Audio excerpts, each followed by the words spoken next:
बात समझ आई? अगर मान लो कोई बच्चा पढ़ता है 10वीं की, उसने पढ़ाई कर ली, फिर 3 साल 2 साल का उसने गैप लगा लिया, क्या कर दिया? छोड़ दी पढ़ाई उसकी।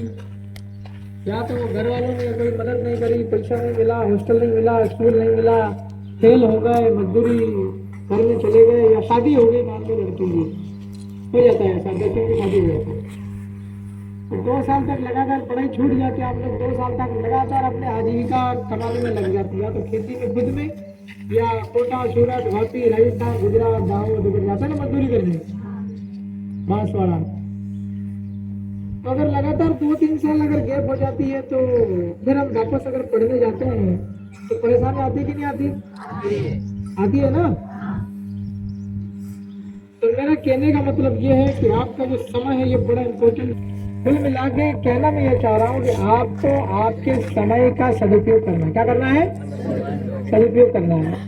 घर में मान लीजिएगा 3 रोटी है तो खाने वाले 4 हैं, तो घर के बाहर 2 कुत्ते भी पाल रखे हमने, 2-3 बिल्लियां भी हैं, तो आप 3 रोटी को इंसान आपस में मिलकर के बंटवारा करके खाओगे बच्चे माँ बाप के साथ में, या पहले कुत्ते को डालोगे? है? पहले कुत्ते को डालना होता है? घर में छोटे छोटे बच्चे हैं, 3 साल 4 साल वाले रोटी खाना सीख गए हैं वो, है ना। पहले हमारे घर के लोग, बच्चे लोग खाना खाएंगे, रोटी खाएंगे, या कुत्ते को देंगे? क्योंकि हम रोटी का सदुपयोग कर रहे हैं। क्या कर रहे हैं? अगर बचती है तो उसकी व्यवस्था करनी है, और नहीं बचती है तो उसी में से थोड़ा व्यवस्था तोड़ कर अपने बजा दी रोटी दे सकते हैं भी। लेकिन हमने क्या करा? सदुपयोग करा उस 3 रोटी का।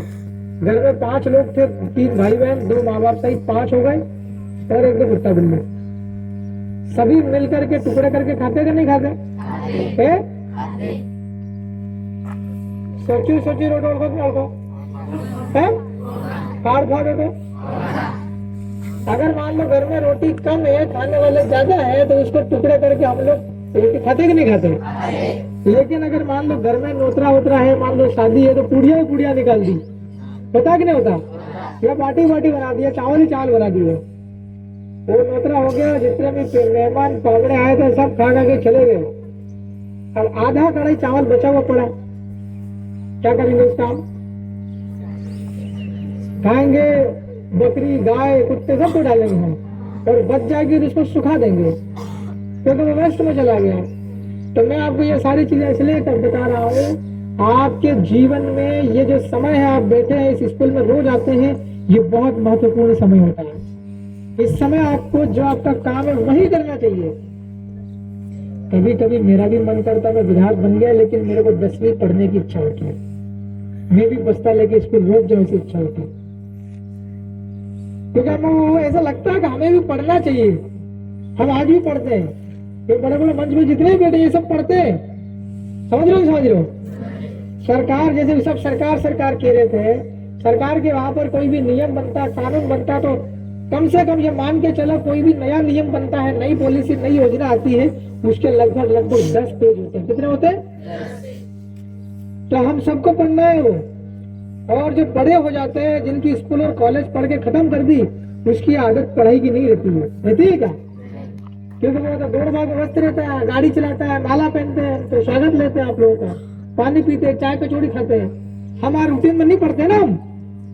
लेकिन अगर आप आज का ये टाइम अगर आप लोग ज्ञान अर्जन में लगा देंगे, पढ़ाई में लगा देंगे, तो हमारी उम्र में जब होंगे आप चाहे नौकरी करो, चाहे खेती बाड़ी करो, दुकान लगाओ, राजनीति करो, आपको तकलीफ ना होगी। और अगर आप लोग आपकी पढ़ाई को ठीक से नहीं करते हो और डीजे पे ज्यादा ध्यान देते हो, हाट देखने रविवार का चंदनपुर जाते हो, इधर उधर समय बर्बाद करते हो, सोयाबीन काटने जाते हो, मजदूरी करने पर फोकस करते हो, पैसे की लालच में।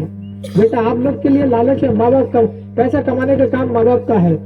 आपको अगर कपड़ा लग रहा है, ड्रेस लग रहा है, किताब लग रहा है, कॉपी लग रहा, जो भी आपको लग रहा है, ये आपके माँ बाप व्यवस्था कर रहा है। मेरे ख्याल से आधी से ज्यादा सामग्री तो आपकी शासन की ओर से है, समझ रहे हो कि नहीं?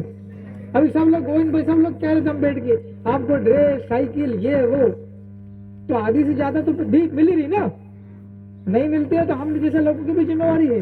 हम जितना भी इस मंच पर आज माला कर अतिथि बन के बैठे, मैं विधायक हूं, लेकिन ये भी सारे कहीं ना कहीं जुड़े हुए हैं जनप्रतिनिधि। हम सबकी जिम्मेवारी है। साइकिल आपके पास में आ जाएगी अगर आपको जरूरत है तो, ड्रेस अगर आपको बनती है तो आपके पास में आ जाएगी, किताब है तो किताब आपके पास में आएगी। मगर हम सब आपसे एक बात की अपेक्षा करते हैं कि बहुत शानदार रिजल्ट आए। आप लोग अगर लापरवाह रहेंगे, दूसरे काम में आप लोग लगे रहेंगे, कोई डीजे में नाचना गाना बजाना मौज मस्ती करना, पता चला आपने परीक्षा दिया, रिजल्ट आया, आपके 50% भी नहीं बने, किसी की पूरे का आ गई, सप्लीमेंट्री आ गई, कोई 4 विषय में फेल हो गया, कभी कभार ऐसा भी देखने को मिलता। मगर मुझे यह लग रहा है कि शायद कुंदनपुर का रिजल्ट 100% रहेगा पास का। दूसरा, अगर आप 75% से ऊपर बनाएंगे तो शासन का काम है वो देगा, और हमारी भी ड्यूटी है कि अगर आपका आया है तो आप तक पहुंच जाएगा। अगर आपकी स्कूटी है तो मिलेगी, मोटरसाइकिल है तो मिलेगी, मोबाइल अगर है योजना बनता मिलेगा, जो भी है वो मिलेगा ही मिला। हम लोग भी उसके लिए दायित्व हमारा है, मतलब ड्यूटी हमारी भी कि शासन की ओर से कोई अगर नियम अगर योजना बनी है वो योजना लागू हो और योजना का लाभ आपको मिले, ये हमारी जिम्मेवारी है, ये हमारी भी जिम्मेवारी है। मगर एक योजना हमने भी चालू करी है, जो बच्चा हमारी पूरी विधानसभा क्षेत्र में 10वीं में और 9वीं में, 10वीं वाले अगर 90% से ऊपर अगर आप लाते हैं, 10वीं में 90% से ऊपर, I will give U A laptop, एक लैपटॉप मिलेगा। अब बहुत सारों के बच्चों को नहीं पता होगा लैपटॉप क्या होता है, हमारे क्या काम में आएगा, तो प्रिंसिपल मैडम इनको थोड़ा सा बताना कि इसका उपयोगिता क्या है, लैपटॉप सदुपयोग कैसे कर सकते हैं, वो आपको बताया जाएगा। बहुत इंपॉर्टेंट चीज है लैपटॉप। दूसरा, अगर आप लोग 12वीं में है, अगर आप लोग 90% से ऊपर ले आते हैं, 90% भी ले आते हैं, आपको मेरी ओर से मैं एक स्कूटी लड़की को, लड़का अगर 90% लाता है तो you will get A motorcycle. College कैसे जाओगे? 12वीं पास करेगा तो कॉलेज में तो चाहिएगा ना, इसलिए ये स्कीम हम लोगों ने चालू करी है। हमारे पास पर्याप्त पैसा है आपकी स्कूटी देने के लिए, आपको मोटरसाइकिल देने के लिए। कितना है मैडम 12वीं में? ये 36 है। अग्रवाल जी, एक मोटरसाइकिल साथ में खरीदेंगे, सस्ती पड़ेगी ना? कितने पड़ेगी? नहीं, एक साथ खरीदेंगे अपन। अच्छा, ठीक है। तो अब मैं ये अपेक्षा करता हूँ कि 36 का 36 बच्चे 90% तक अचीव करो, राइट? तो हम लोग एक साथ आपकी 36 मोटरसाइकिल खरीद लेंगे। लड़कियां होगी तो स्कूटी हो जाएगी, लड़का होगा तो मोटरसाइकिल हो जाएगी। हम एक साथ खरीदेंगे, हमको और सस्ता पड़ेगा। 12वीं वाले हाथ खड़े करो, 12वीं वाले हाथ नीचे करो, किनको मोटरसाइकिल और स्कूटी चाहिए, हाथ खड़े करो।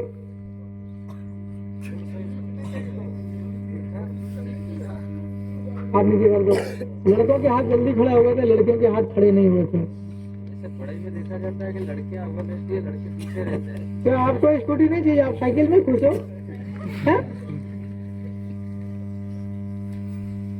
भाई, हम ये अपेक्षा करते हैं कि हमारे इलाके के अंदर बच्चे अच्छे से पढ़े, आपकी कोई भी परेशानी ना हो। क्या अपेक्षा हमारी आपसे? बहुत अच्छे रिजल्ट हम लोग चाहते हैं, लेकिन आपकी कोई भी परेशानी होगी, सारी परेशानी आपकी दूर हो जाएगी।